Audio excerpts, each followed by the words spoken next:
Öncelikle mevcut toz filtresine bakalım. En büyük kenarı ise ortalama olarak 42,5 santim geliyor. Şimdi ise ses testini yapalım. Herkese selamlar dostlar. Bugün yanımda Klasso'nun GT100 notebook soğutucusu var.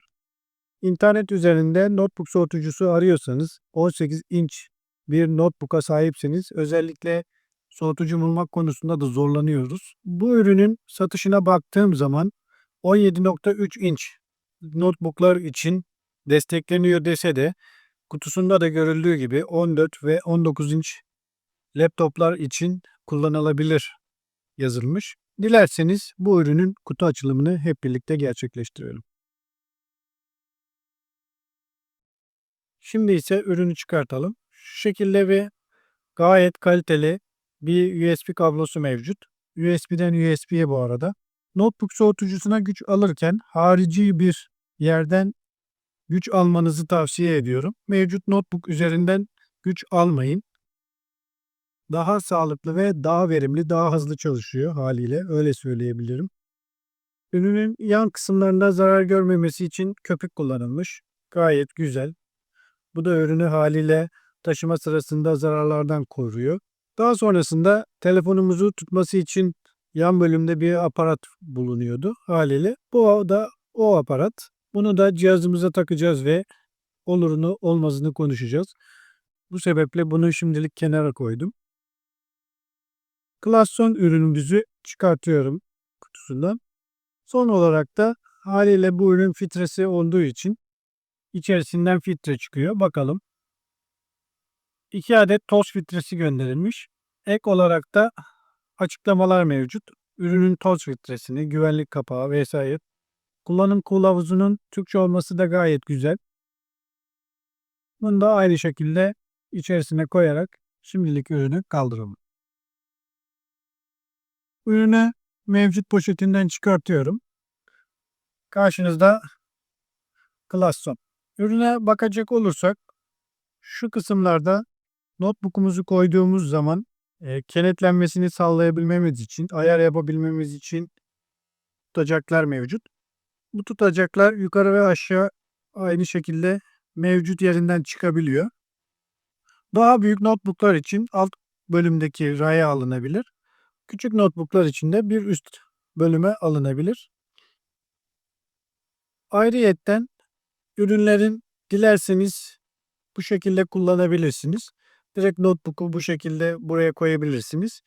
Daha yakından temas edeceği için hava kanallarına daha hızlı, daha verimli şekilde soğutacaktır. Bu şekilde de kullanarak ekseriyetten hava geçişini bu şekilde de sağlayabilirsiniz. Bunların olur olmazını daha sonrasında da konuşabiliriz. Yorumlarda da siz de benzer kullanıcılardan destek alarak sorabilirsiniz. Ürünün bu kısmında fan ayarını yapabilmeniz için bir bölüm mevcut. Gayet güzel, yeterli düzeyde gibi duruyor. Şu kısımda sanırım folyo var. Bu folyoyu da dilerseniz çıkartayım.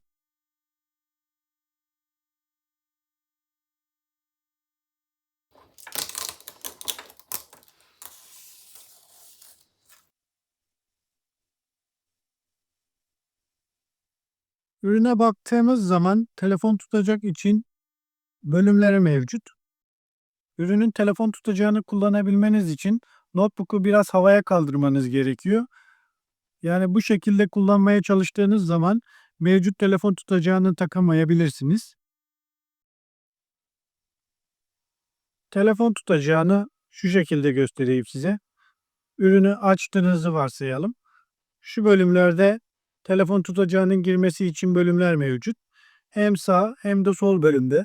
Dilerseniz bu bölümlere bu tutacağı takarak telefonunuzu da kullanabilirsiniz notebook'unuzun yanında. Öncelikle mevcut toz filtresine bakalım. Halihazırda üzerinde toz filtresi gelmesi güzel. Ekstrayetten 2 tane yedek filtremiz de vardı. Bu bizim için kullanım için bayağı bir avantaj sağlıyor.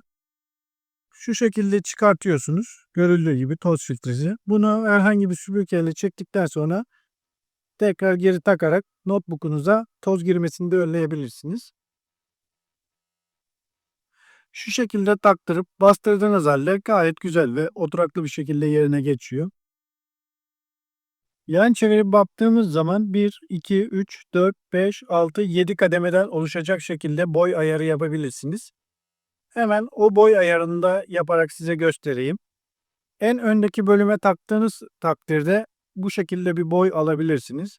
Ortalama olarak 5 derece açısında. En alt bölüme taktığınız zaman da gayet yeterli düzeyde oluyor açıkçası. Hemen size onu göstereyim.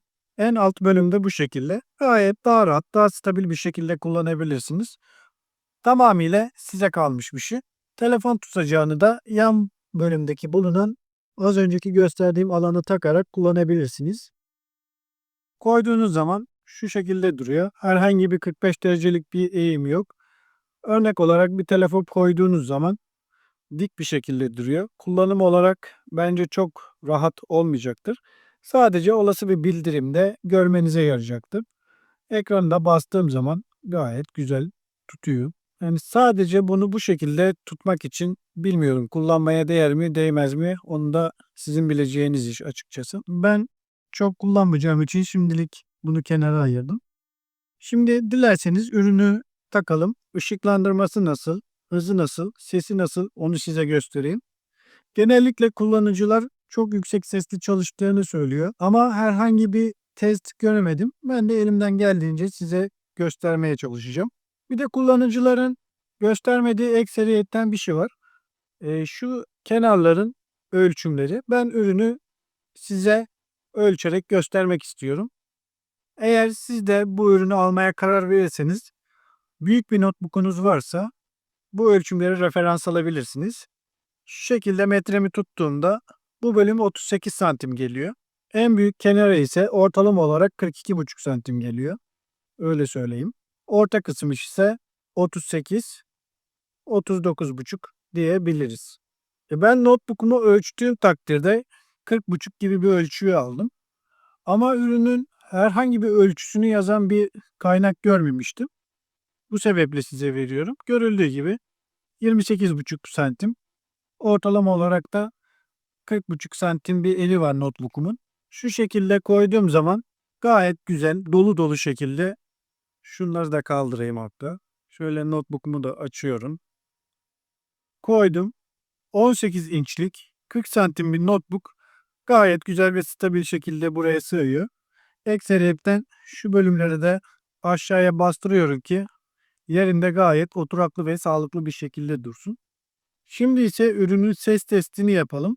Bu arada arka kısmında 2 adet USB bölümü bulunuyor. Bir tanesinden güç, bir tanesinden de bilgisayarınıza bir çıkış alabilirsiniz. Ürünü güce bağladım. Bağlar bağlamaz 300 RPM'de çalışmaya başladı görüldüğü gibi. Şu an fanımız çalışıyor.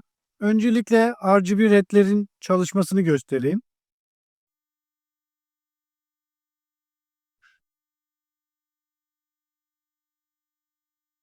RGB led tuşuna bastığımız zaman farklı modlarda yanıp sönüyor. Ürüne basılı tuttuğumuzda ise düğmeye görüldüğü gibi sönüyor. Aynı şekilde güç düğmesine basılı tutarak da kapatma işlemini yapabilirsiniz. Şimdi ise ses testini yapalım. Ürün kapalı konumdayken ortam sesini size göstermek istiyorum. Bu yüzden konuşmayacağım.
Evet, görüldüğü gibi ürün sesli çalışıyor. Ama bu sesli çalışmasının arkasında gayet iyi bir soğutma yatıyor. Ortalama olarak 5-6 derece kadar soğutma işlemi gerçekleştirebiliyor. Ürün tanıtımımız bu şekildeydi dostlar. Kendinize iyi bakın. Esenle kalın.